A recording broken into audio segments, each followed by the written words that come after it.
President Biden is heading here to New York City today for the United Nations General Assembly, also known as UNGA around here, after appearing to have another gaffe on the world stage. Peter Doocy is live at the White House for us. Hey, Peter.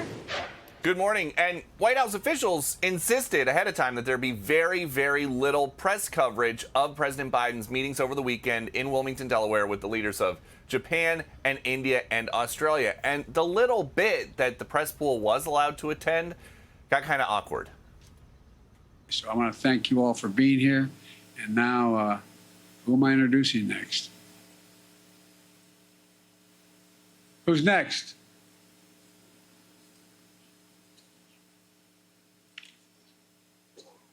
Distinguished guests, the Prime Minister of the Republic of India. And you can see in that clip, Prime Minister Modi was sitting right behind President Biden the whole time. It's unclear why that part of the program was so confusing, although it is worth pointing out many of the advanced staffers who have helped President Biden at events like this over the years have moved on to the Harris campaign to help the vice president. And there is just one president at a time. That's why it's notable that both Biden and VP Harris are conducting their own diplomacy this week. They're going to hold separate meetings with the United Arab Emirates president, Sheikh Mohammed bin Zayed Al Nahyan. We saw that when Netanyahu came to the White House a few months ago. They had two different meetings. The vice president chose to take a harder line with him, Netanyahu, than President Biden did. And the vice president is going to skip the events at the UN General Assembly. President Biden will get one more chance in New York City on the east side to be the solo headliner of that event. But the big thing that he has been talking about for months that he wants to have sewn up by the end of his administration, which is a ceasefire in Israel with Gaza and with Hamas and with Hezbollah, appears to be less likely by the day, as evidenced in that report right before us. Hey, Peter, why didn't, it was the Prime Minister of India, Japan, and Australia. They had to go to Wilmington, Delaware, to a hotel there. Normally these events are held at the White House. It's an annual meeting. Why did they have to go to the president? Why didn't they do this at the White House? No idea. There were many questions about that at briefings over the last couple days, and reporters have just been told, oh, well, President Biden wants to show these guys where he grew up, and all politics is personal. And some of the big events with these guys who flew from the complete other side of the world were at President Biden's high school, where he is not, it's not a regular place that high-level diplomacy happens, and it's not a place that they've gone while he's been president, but it's something that they wanted to squeeze in with the last 4 months for some reason. Probably it would seem just convenience for President Biden. Probably. So, Peter, you have followed and been with Joe Biden for almost 6 years now. And for him to bark out that, who's next? He was angry. You've seen him up close better than anybody at this channel. Some have suggested it's cognitive decline. Others would probably try to defend the president and just say, well, he didn't know what was going on. Was it a stage management thing or something bigger? It's, based on how I know these events go, it probably said on a piece of paper right in front of him who was next. And he just was not consulting it. Peter, it's so interesting. But the thing is, if he shouted out, who's next? There is no one with the authority in the chain of command to yell out something back to the president in that situation. So I'm sure somebody was just telling him, look down. Are you hearing that other world leaders are told in advance, just protect him? Because we've seen this in the past. Was it the G7 when a leader had to come over and pull him back over? We saw Europe, NATO. Exactly. Are they being told, try to protect him and make him look as good as possible? I haven't heard that specifically, but it does seem like these leaders are coming to the U.S. with the understanding that this is kind of the Biden farewell tour, and they have to figure out what it means for their country if Vice President Harris wins or if former President Trump wins in a couple months. All right. Who's next? Peter, you're done. Just saying. Who's next? I'm sorry, just to wrap this up. Thanks, Peter. We just showed you live images of what's happening internationally, and to have a commander-in-chief that the Indian prime minister is having to save him. He's yet barking out, who's next? And as Peter says, this protocol is right in front of him, and he didn't know. I mean, that is just troubling. This is a person that is over our military infrastructure and what we're supposed to do next, and that our allies are asking us, will you have our back? What is the next move? You know, we got intel assets all over the world now that he's responsible for their safety, and he doesn't know who's next to speak. Yeah. Well, it's troubling. We need a president that commands attention and power. And we're not getting that here. He still has 4 more months left. Yeah.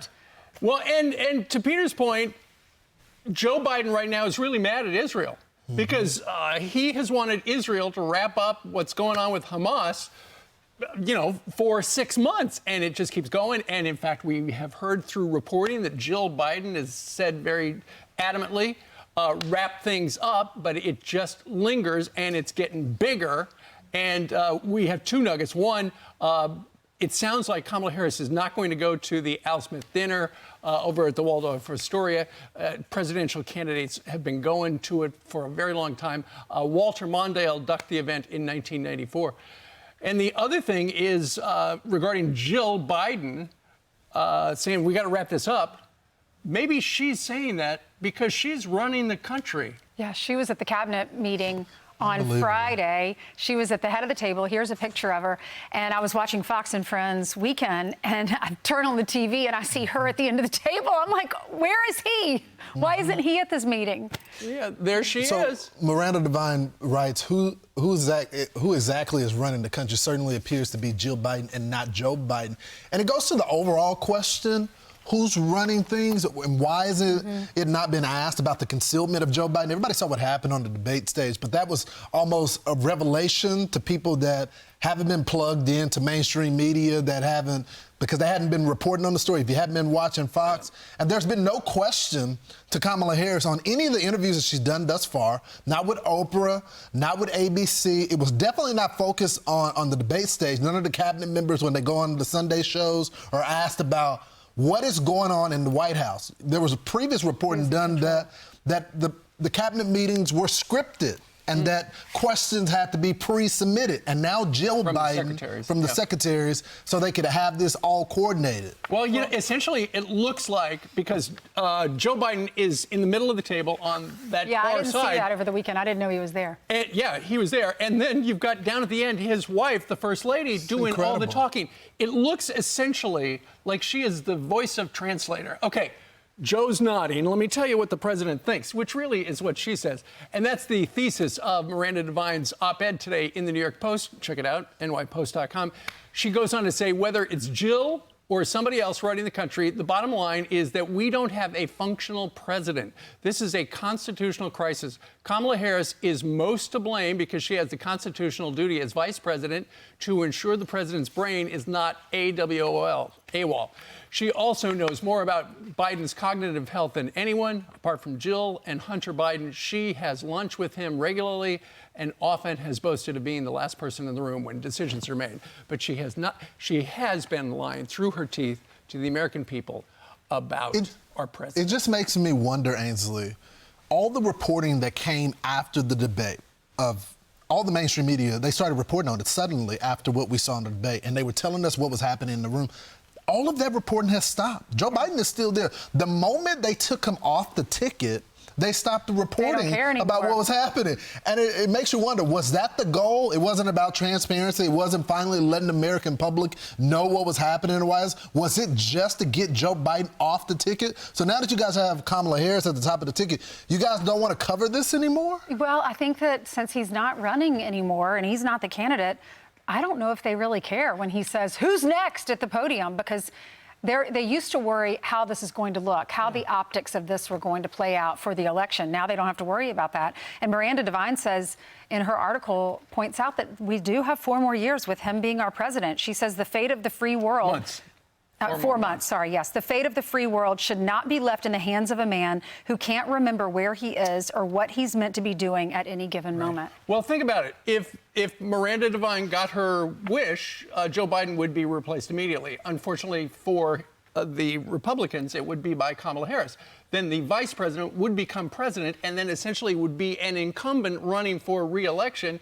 And that would, as we have heard from the experts, give her an advantage. So I Maybe don't. not, though. She'd have to speak more. But the issue. Well, she would, but just electorally, Right. it would help her. The issue should not, and I get your point of view. A lot of Republicans share that point of view. But the issue, frankly, should not be political. I mean, it's just a basic functioning government, and I don't understand how we've been lectured about, threats to democracy, and the person that is supposed to protect our republic, who's supposed to be at the top of it, cannot do it, and everyone knows it, and we're supposed to pretend like the country can just be on autopilot for 4 months when everything is happening when it comes to the economy and then international relations. Okay, maybe the staff can help us get along for certain things. But when it comes to where we stand on the world stage, you can't depend on the staff to do that. I'm Steve Doocy. I'm Brian Kilmeade. And I'm Ainsley Earhart. And click here to subscribe to the Fox News YouTube page to catch our hottest interviews and most compelling analysis.